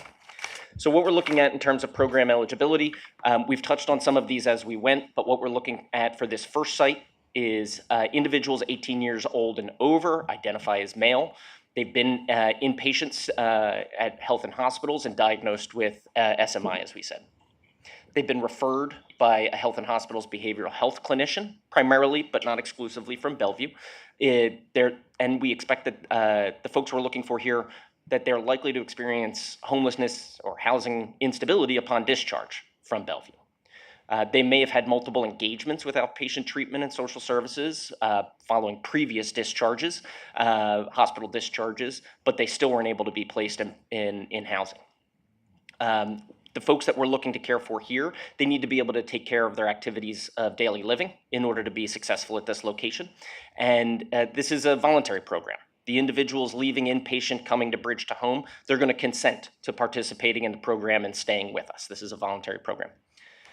In terms of outcomes, what we're looking at is to provide that home-like environment, increasing engagement with outpatient mental health and substance use disorder treatment, and importantly, decreasing unnecessary ED visits and reducing shelter entry and street homelessness. Importantly, going with that is that stable placement and supportive housing as the real outcome that we're looking for long-term.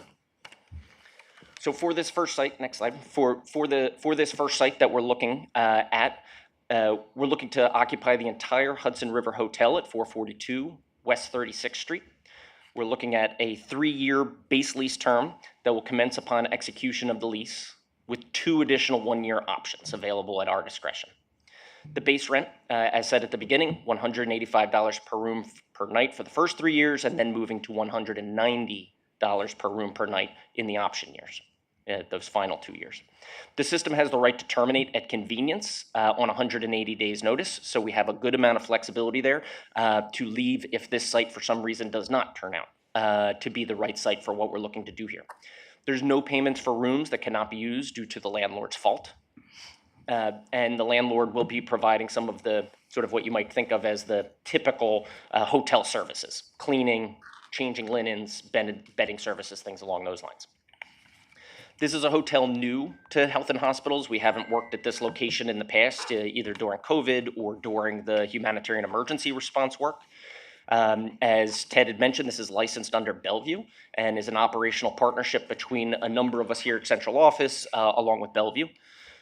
This location, this first location, total occupancy of 56 rooms. Those are 46 guest rooms and 10 for administrative and clinical purposes. And you see here the breakdown of that $19 million over the life of the 5-year agreement. Appreciate your consideration.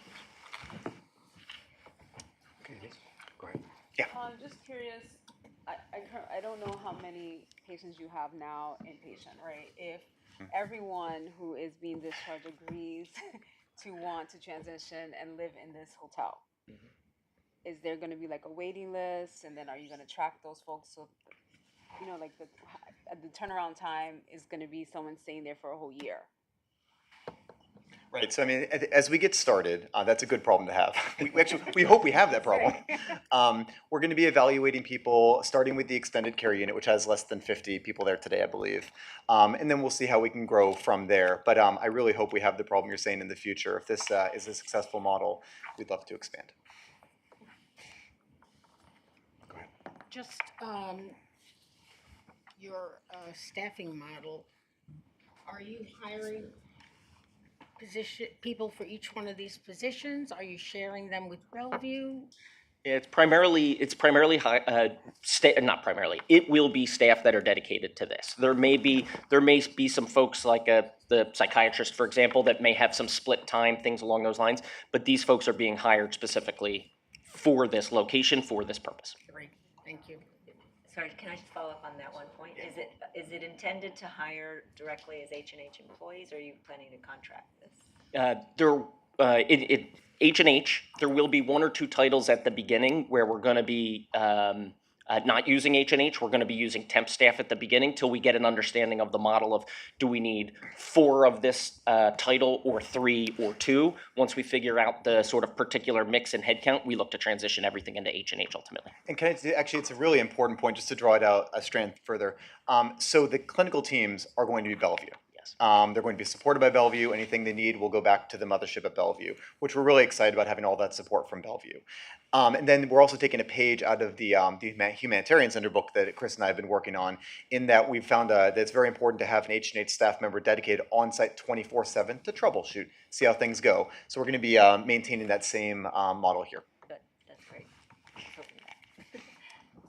My question, yes. if you have individuals who take a little more than, or they need more than 12 months, what is your plan for those individuals that do not fit nicely into that time frame?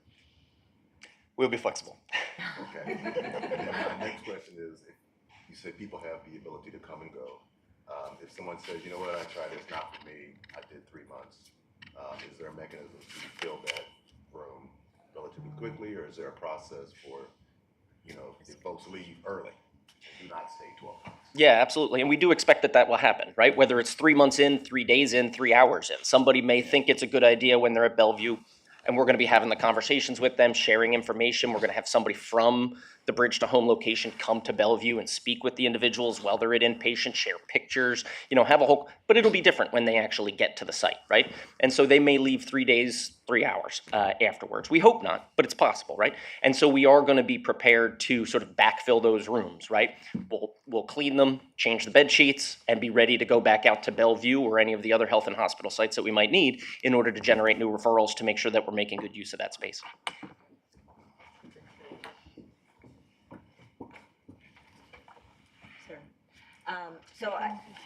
Chris, you talked a little bit about the desired outcomes, and of course that is what we would hope, are you guys gonna be able to track all of that and, you know, because once a patient, moves on, how do you keep track? We're going to be working closely with our Housing for Health team to be thinking through all of those sorts of things, right? Where it's one thing about how are we placing them out of bridge to home into that supportive housing, but then how successful are they once they get there, right? And so that's going to be a lot of the partnerships with the housing providers that we're going to be working with through Leora's team to be thinking about how do we maintain that contact, how do we at least get some report backs to be understanding at month 1, are they still there? Are they thriving? Are they doing okay? Month 6, how are they doing? So we're going to be working deeply on that to make sure that we can track those patients longer term. And we'll have the clinical components, that we could pull through Epic to understand changes in hospital utilization, things like that. So I think there's a couple of different data sources, if you will, that we're going to be able to track going forward. Also, Psyches, there's a citywide outreach database. Exactly. So it won't even be limited to just us. I would love to see when we have some data, report back to the board. Yes. Yeah. And one interesting thing that I was thinking, putting your comments with Dr. Wright's comments, for the shelter system, one of the things we hear a lot is that people enter and then because the social context is missing, they go out to find their social network, right? And that's one of the critical things that people don't fully understand is that if housing someone is incredibly important, but it's not the whole picture. None of us stay in our apartment all day long. And if we did, we would probably be very unhappy and cranky. And so it's great to house people, but then people need something to do during the day. And if you don't have to go to a job or to school, then you want to hang out with your friends. And so a lot of what we find with the shelter system is that people will take 2 or 3 nights, but then they'll leave because there's no component to really hold them there.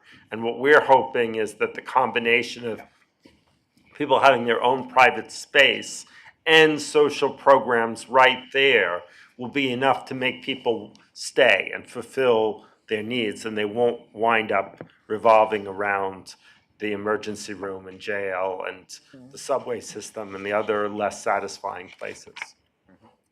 So, Mitch, there will be social programs? Absolutely. Yes. On site. And group therapy. So let me take this one for a vote, and I would like to clarify that the correct address is 442 West 36th Street, not the 446 that I mentioned, that I read on 16th on the agenda. So let me ask for your vote. All in favor, please say yes. Yes. Opposed, say no.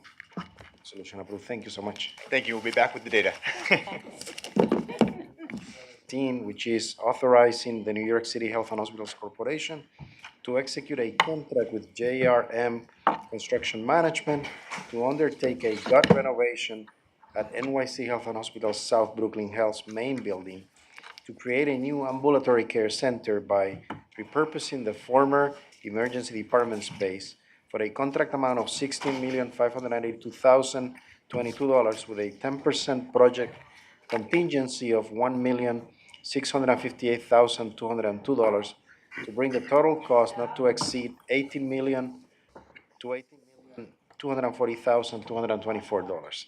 This was presented and approved by the Capital Committee on July 16th. Good afternoon, board members, Dr. Pagan and Dr. Katz. I'm Manny Sayas, the Vice President of OFD. I'm joined here by CEO of South Brooklyn Health, Steflana Lipniatska. Right. And Kelly Burns, our Director of Design and Construction, and Menji Indar, our AVP at OFD. A little bit of background on this program. New York City Health and Hospitals, South Brooklyn currently operates primary care, orthopedic, podiatry, x-ray, and urology services at locations scattered throughout the hospital campus. Renovation of the first floor of the main building will be relocated, expanded, modernized, and consolidated ambulatory care services into a single location on the campus. This will be a full gut renovation of the area, including the replacement of existing HVAC system, electrical distribution, plumbing, and to ensure space is compliant with all new current code. With that, I'd like to hand it over to Kelly Burns.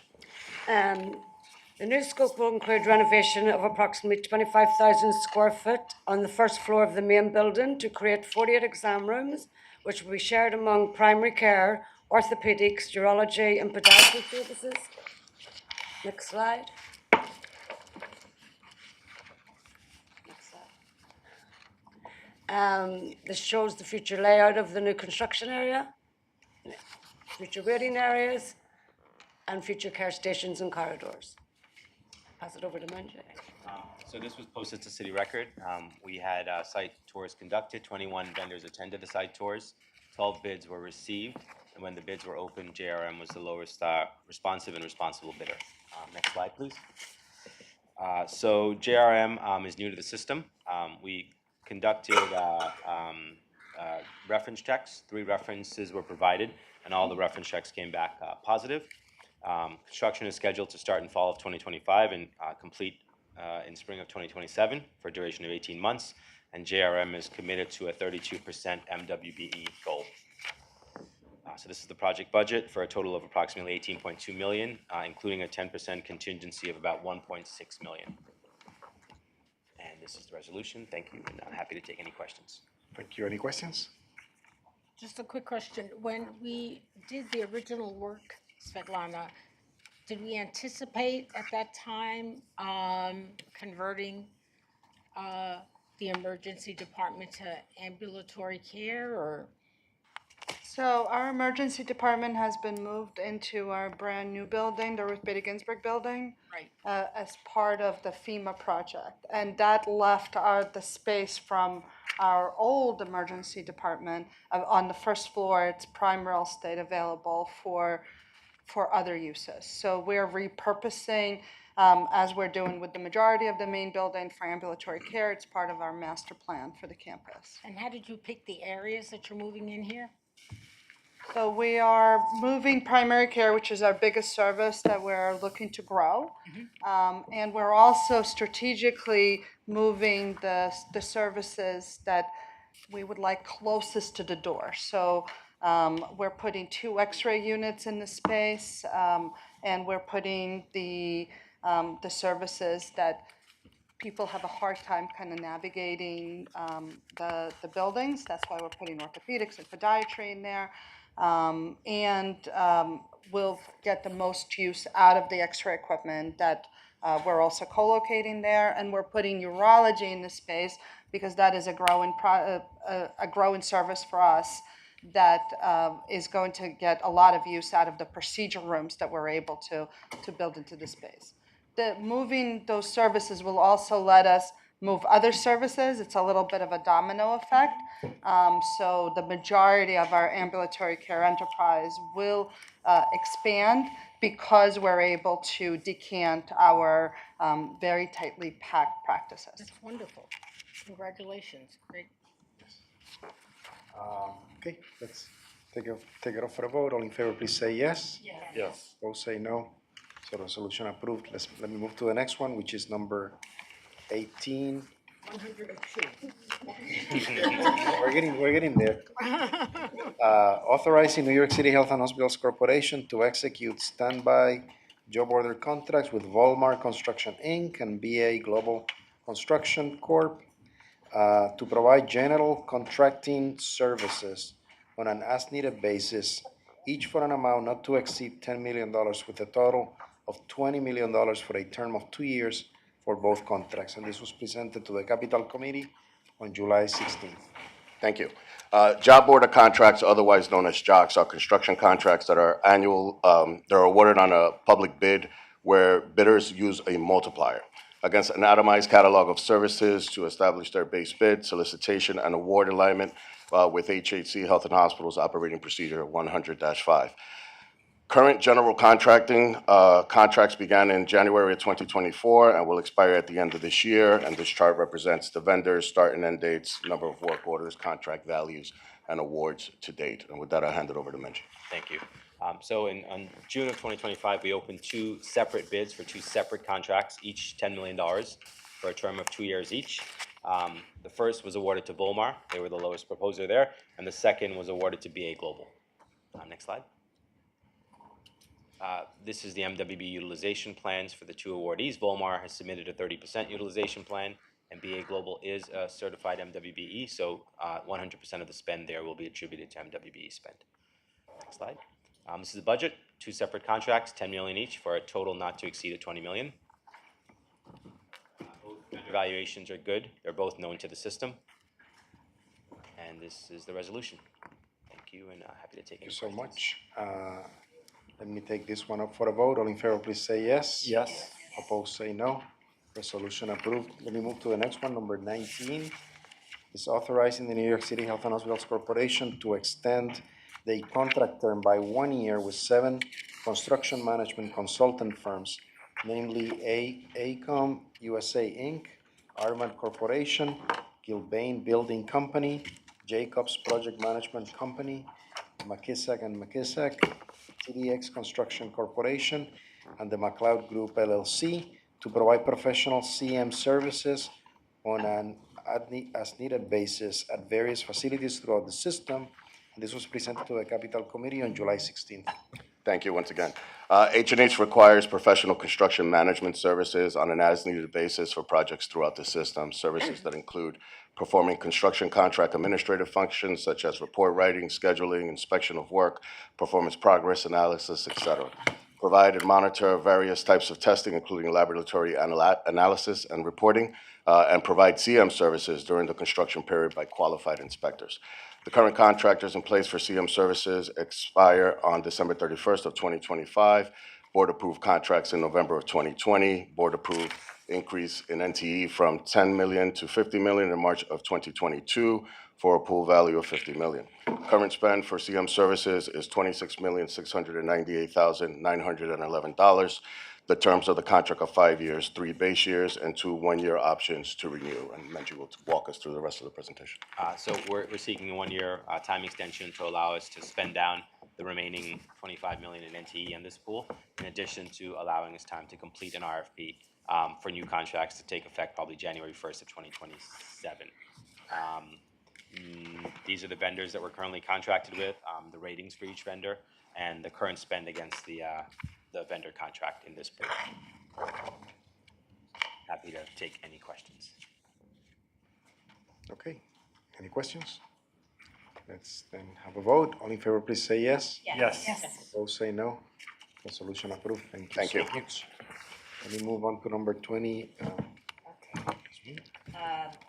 Authorizing and approving the adoption of the resolution presented concurrently with this one, titled New York City Health and Hospitals Corporation Health System Bonds 2025 Series Resolution, providing for the issuance of a series of health system bonds, the 2025 series bonds, in a principal amount not exceeding $250 million for new money purposes to finance the costs of various capital projects and expenditures at New York City Health and Hospitals Corporation, the corporation, with an issue date no later than December 31st, 2025, at a fixed interest rate of no more than 6%, and with the final maturity of 2025 series bonds not extending beyond February 15th, 2055. This was presented to the Finance Committee on July 16th, 2025, and approved to bring forward to the board. Good afternoon. I'm Linda DeHart, Vice President in the Finance Department. I'm joined by Tom Tran, who is the Senior Director for Debt Finance, and Brenda Schultz, who is the Senior AVP for Capital Budget. We wanted to provide some background to start with on our bond financing program. The system's bond financing program is authorized by General Resolution, which was first adopted in 1992 and most recently updated in 2020. The purpose of a general resolution is to set the authority and set parameters for a particular financing program and structure. Our general resolution provides for a pledge of the system's healthcare revenue to secure the bonds, and also features a capital reserve fund that is backed by the city. Series resolutions under the general resolution authorize specific financing transactions and will typically include additional detail, such as a specific amount or more detailed parameters. Next slide, please. The system has really relied heavily on the City of New York to fund our capital needs, and in recent years has used our own financing as a much more minor supplemental source of capital funding. We have, however, in the past few years, taken steps to improve our capital needs assessment planning capability, as well as our capacity for capital project execution. And as we've done that and identified the true needs of our system, we see that the gap between what's available in our city capital funded budget and our critical new needs has grown. So while we do have $2.7 billion in the 10-year city-funded capital plan, we have identified additional critical needs and strategic investments of approximately $1.6 billion for that same 10-year time period. We have identified from that group of projects a portfolio of $577 million worth of projects that we are proposing to finance with H&H funding. This current request is for $250 million towards launching a subset of those projects. Launching the initial spending on those projects. The $577 million portfolio was selected with a focus on projects that were revenue generating, that were dealing with critical life and safety and end-of-life equipment issues within the facilities that contribute to potential downtime and to higher maintenance and repair costs.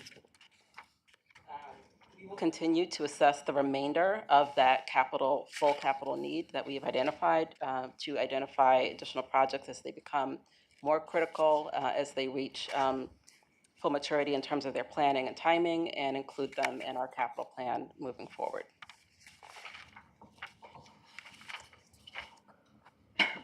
We wanted to make the point that we have capacity for increased capital financing. So since the inception of our bond program, we have issued $3.3 billion in bonds in total, including money for new projects as well as refunding of existing debt. We note that the refunding program that we've undertaken has saved us approximately $145 million over the entire life of the program. You can see from the table in the upper right corner that our activity has significantly decreased in recent years compared to our history, and that even more critically, we've had less activity for new money over time. As a result, you can see on the bar graph, we have two outstanding bond series that are amortizing, and we will see significant drop in our debt service levels beginning in fiscal year 2031, and then a very low level annual debt service thereafter. As a result of this, we feel confident in our capacity to take on additional debt. Further supporting that confidence, it's important to know that the Medicaid program does provide reimbursement for capital investments. It's one of the few components of the Medicaid rate that still reflects actual facility cost. And as a result, we estimate that approximately 60% of our debt service over time will be reimbursed through the Medicaid program.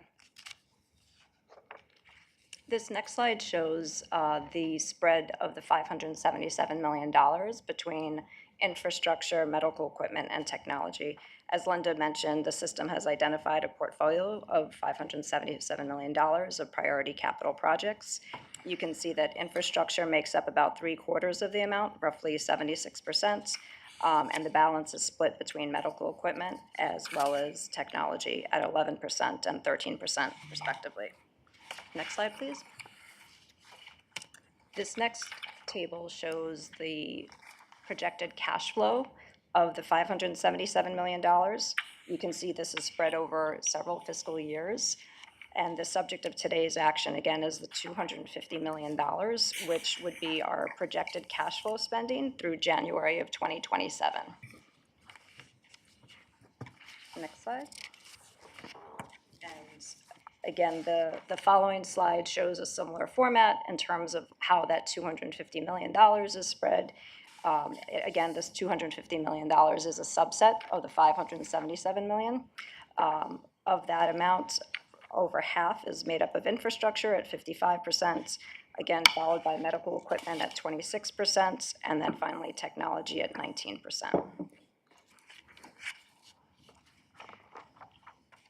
And then on slide 9, the bar graph on the right there is very similar to what you saw on slide number 5, except here we're showing you a sort of a layover of the existing debt service. As you can see, as Linda mentioned earlier, we have capacity in the back end, so therefore we kind of lay in the new debt service, the 2005 series in the back end to sort of make that also level in the back end as well.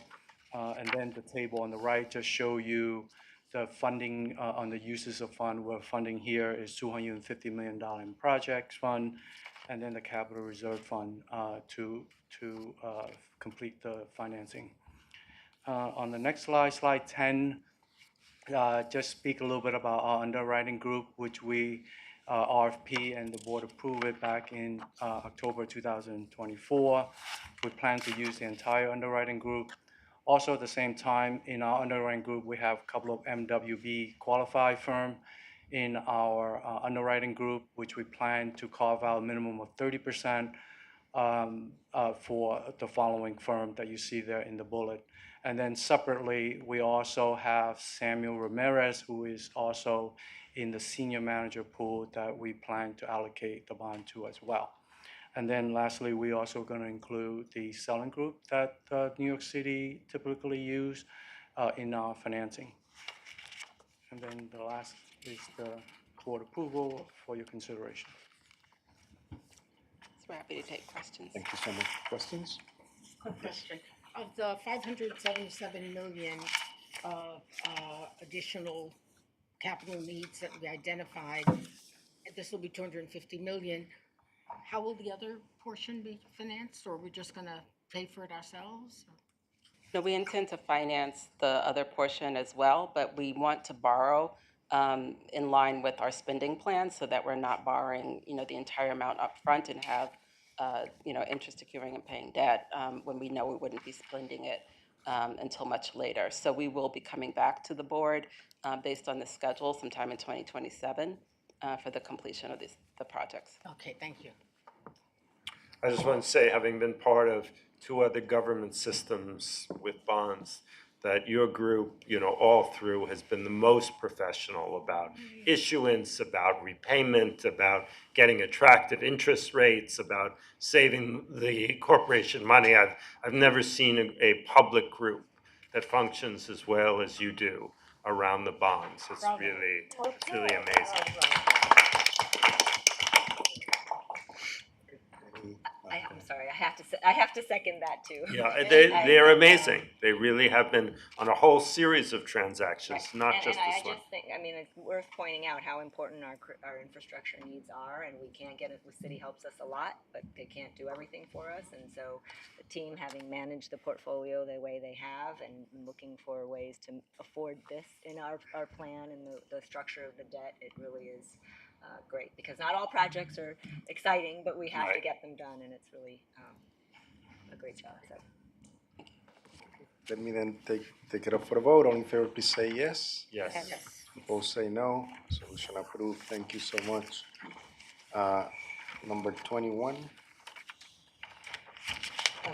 Authorizing the New York City Health and Hospitals Corporation, the system, to increase the not-to-exceed total contract value by $6,660,946, which includes a 10% contingency to its previously negotiated and executed contract with PhiCare Holdings Group, Inc., to provide hospital and professional coding and billing services. The cumulative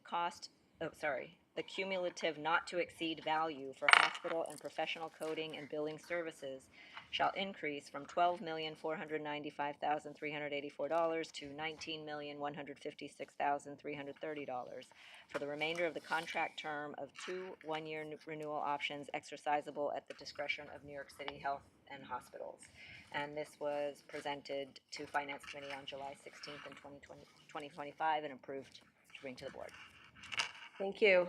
I'm Margie Carlin. I'm the Chief Revenue Officer for the system. I'm here with my colleagues Robert Milliken and Lisa Perez, who oversee patient accounts and health information management, respectively. I just want to quickly introduce this and the next two, so 3 action items, and then I'll turn it over to the subject matter experts. So these 3 items will be presented by my team and all relate specifically to coding. They are three separate items, and while they overlap, while they're related, they don't exactly overlap. The first two are both requests to extend the NTE, so they're existing contracts, and we'll go through the reasons why we want to expand the spending on those. And the volume in those contracts are handled by vendors. It's coding volume handled by vendors, but one is professional billing and coding, that's physician billing, and the other is for hospital billing. The last request is really for automation, which should over time help reduce our reliance on vendors, but it'll take us some time to get there, specifically for outpatient and professional coding. So that we expect to help us handle the overall increases, the continuing volume and increases that we've been experiencing. So with that, I will turn it over to Bob. Good afternoon. I'm Bob Melican, Patient Accounting with H&H.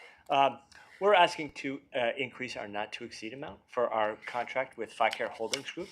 They provide three critical services for us: outpatient coding across the system, and then, as Margie mentioned, professional coding at our teaching elective hospitals and professional billing at our teaching elective hospitals, those being Bellevue, Kings County, Woodhull, and Queens. These operations, the professional billing generates significant revenue for us, $80 million annually from professional billing. That is the provider portion of our bills. On the next slide, just go into a little bit of the background. These services were procured through a competitive RFP in 2022. We selected FICARE for a 5-year contract, 2 1-year renewals at our option.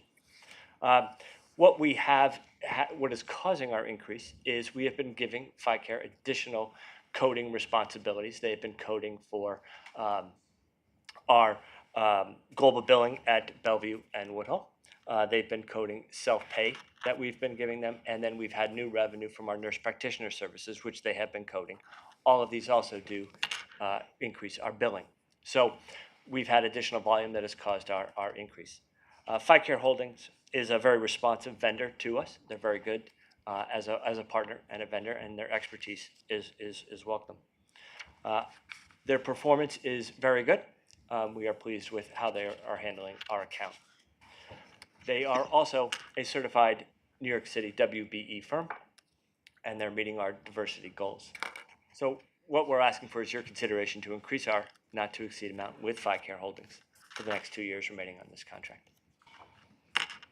Any questions? Hearing none, let's take it up for a vote. All in favor, please say yes. Yes. Opposed, say no. Resolution approved. Number 22. Thank you. Number 22, authorizing the New York City Health and Hospitals Corporation, the system, to increase the funding by $4,702,210, which includes a 20% contingency, to its previously negotiated and executed contracts with 3 supplemental coding firms, namely Discritter Inc., Eclat Health Solutions, and Sutherland Healthcare Solutions, to provide supplementary coding services. The cumulative not-to-exceed value for services provided by all such firms shall increase from $3,061,945 to $7,764,155 for the remainder of the contract term of 2 1-year renewal options exercisable at the discretion of New York City Health and Hospitals. This was also presented to the Finance Committee on July 16, 2025, and approved to bring forth to the full board. Much. My name is Lisa Perez, and I am over Health Information Management with the Revenue Cycle. And this contract, to Margie's point, is the extension of our outpatient hospital billing outpatient, which is mostly ED, and our inpatient services for coding and validation services. The demand for the coding support is related to increased coding expertise required in various system initiatives and increasing volumes across the board. So these services were procured in June of 22 for this contracted NTE, subsequently executed in August and December of 2022, extending to 2027. This overage reflects the increased demand of the revenue cycle for things like acceleration in the revenue and reduction in AR days, and enhancing charge capture process. Also, there has been a demand in the last 2 years for risk adjustment reviews over diagnosis for Medicare, HCCs, hierarchical conditions categories, and Medicaid's clinical risk groups, which is a focus of the OIG as well, for this last year, beginning in May of 2025. And also timely chart reviews for compliance and value-based care. Next slide, please. So here we have the expected year-over-year usage. The next 3 slides to date are for all 3 firms, have demonstrated acceptable performance and maintain a robust collaborative partnership with revenue cycle leadership. They have consistently met service expectation and responded proactively to shifting volume demands. Their performance reinforces our confidence in them. They have met the recommendation for diversity of 30%, so this contract does exceed that expectation. And the NTE increase will allow us to continue the partnership with these vendors to meet our growing coding demands and maintain system-wide revenue integrity. Thank you for the presentation. Any questions? Hearing none, let me take it up for a vote. All in favor, please say yes. Yes. Opposed, say no. Resolution approved. Let's move to number Oh, sorry. 23. 23. Authorizing the New York City Health and Hospitals Corporation, the system, to execute a contract with NIM Health Inc. for autonomous coding services at a not-to-exceed amount of $8,110,800, which includes a 20% contingency for a contract term of 3 years and 2 renewal options exercisable at the discretion of the system. And this was also presented to Finance Committee and approved on July 16th, 2025. Thank you very much. So this resolution is for automation in our coding services. We're asking to initiate the contract with the vendor. We do not have a current contract for these type of services to date.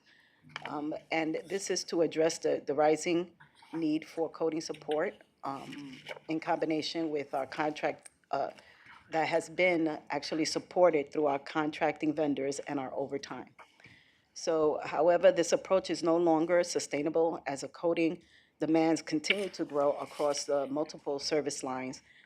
And so we're looking for this resolution. The key drivers are the increase in volume, as well as the expansion of the professional billing activities. Payer chart reviews for risk initiatives, and currently, again, there's no current contract on edits and denials, which we address for coding as well. Engaging in this capability will help offset manual workload, enhance our accuracy, enhance our accuracy, improve turnaround times, and reduce long-term reliance on our external staffing resources. The introduction of autonomous coding will support strategic scalability while preserving compliance, revenue integrity, and operational efficiency. So So some of the benefits of our automated coding, machine learning, enhances efficiency, recognizes pattern for improved consistency and compliance, real-time feedback for clinicians to support them while they're documenting, integration with our current EHR system, built-in coding compliance checks, as well as adaptability to coding updates timely, and reduce reliance, again, on our external contractors. Next slide, please. The minimum criteria evaluation the minimum evaluation criteria were fully met by the recommended vendor. The selection committee was composed of a robust interdisciplinary group of stakeholders, including representatives from revenue cycle, compliance, clinical operation, and information technology.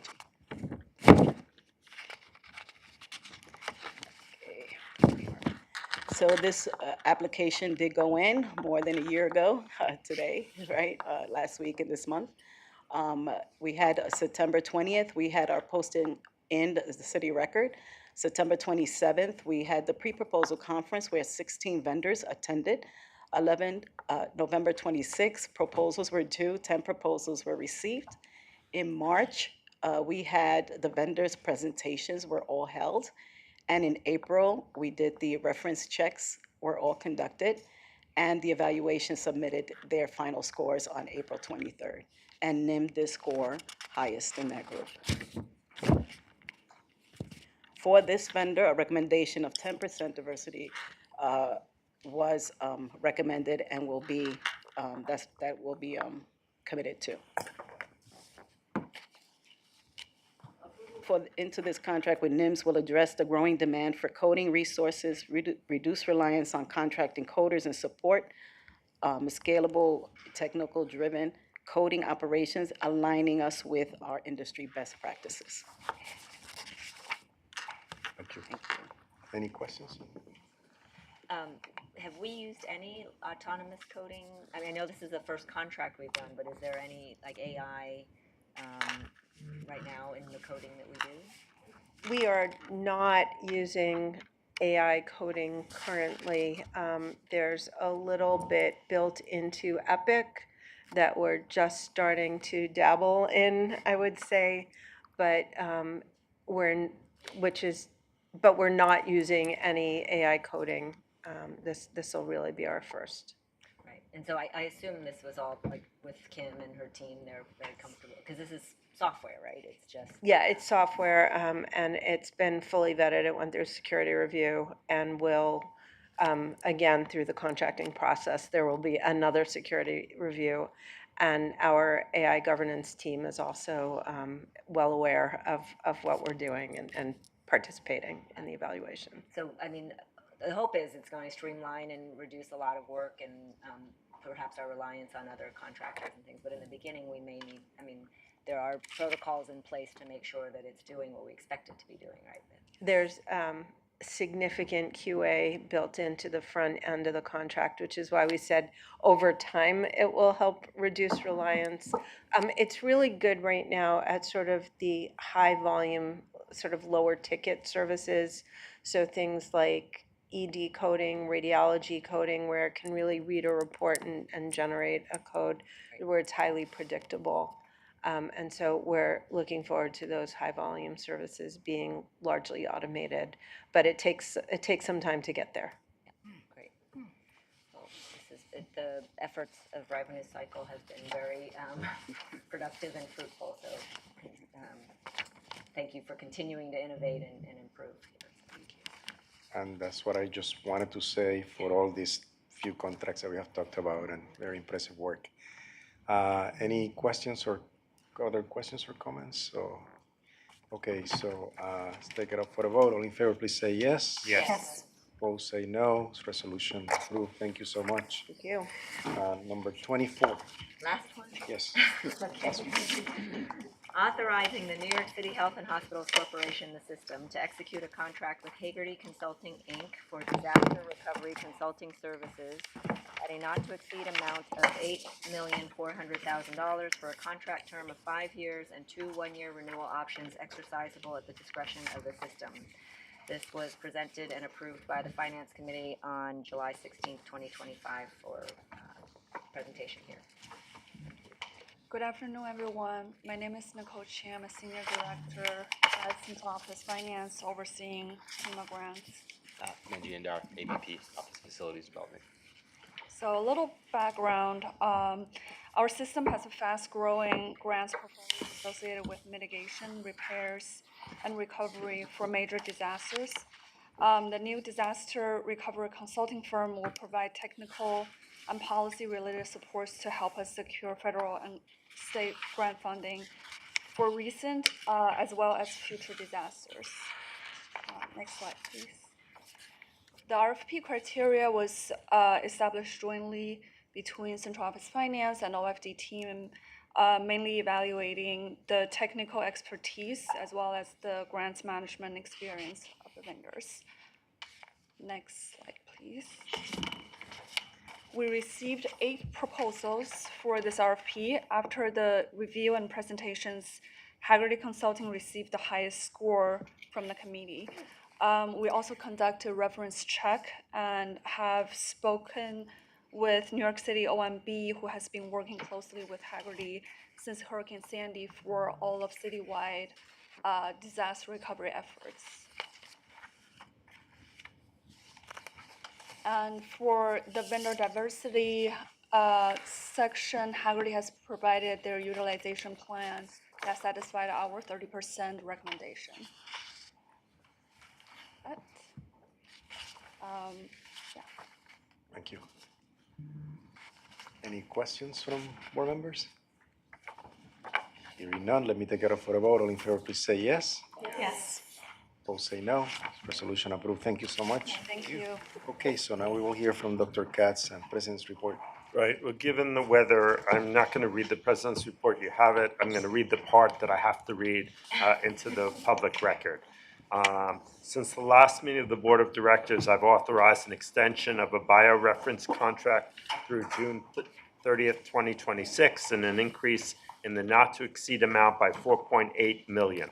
The original contract was approved by the board in June of 2020 with the not-to-exceed amount of $25 million through the contract expiration date of June 30, 2025.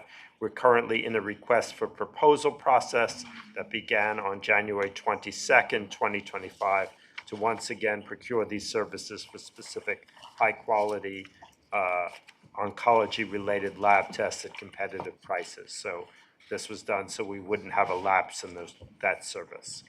There are also 2 license agreements that did not come before the board because they're less than $5 million over their entire terms. The first one is with Eric Digas, DC Wellness PC, for wellness services for staff at Metropolitan. The license commenced December 16, 2024. Term is for 5 years at an annual cost of $8,820 for a total of $46,826. $58. This is based on third-party fair market value assessment of the neighborhood. So just to be clear, he's paying us. We're not paying him. The second license agreement is with Andy's of Kings County Corp. for 2 food service retail establishments at NYC Health and Hospital South Brooklyn Health. The license commenced December 18, 2024. Term is for 5 years at an annual cost of $66,906 for a total of $364,692. While this is not fair market, it complements patients and staff services and escalation at 5% above industry norm. The agreement allows for, yes. Okay.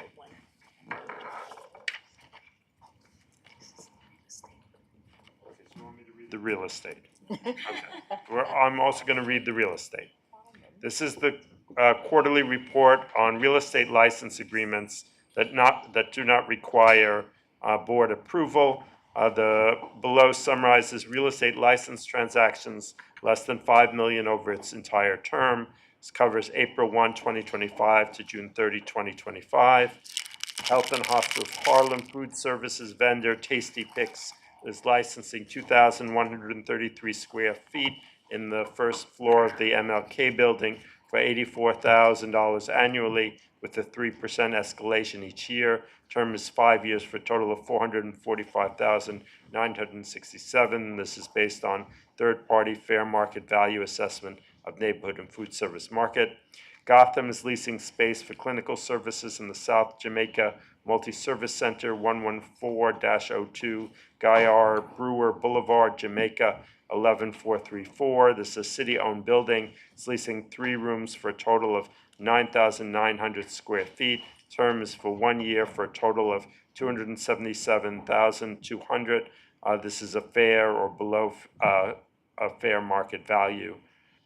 New York City Hospital Kings County Food Services vendor Tasty Picks licensing 370 square feet in the D building for $14,800 annually with a 3% escalation each year.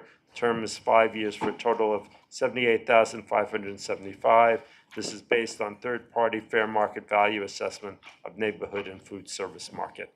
And then if people have any questions about the report itself, please email me. Thank you. Thank you. Okay, so any questions for Dr. Katz? Okay, so the committee and Morrisania River Commons public hearing and Hartselle Lincoln Recovery Center public hearing reports were emailed to you and are in your electronic folders for your review and submission into the record. Is there any old or new business from board members to come before this board? Hearing none, the board meeting is adjourned.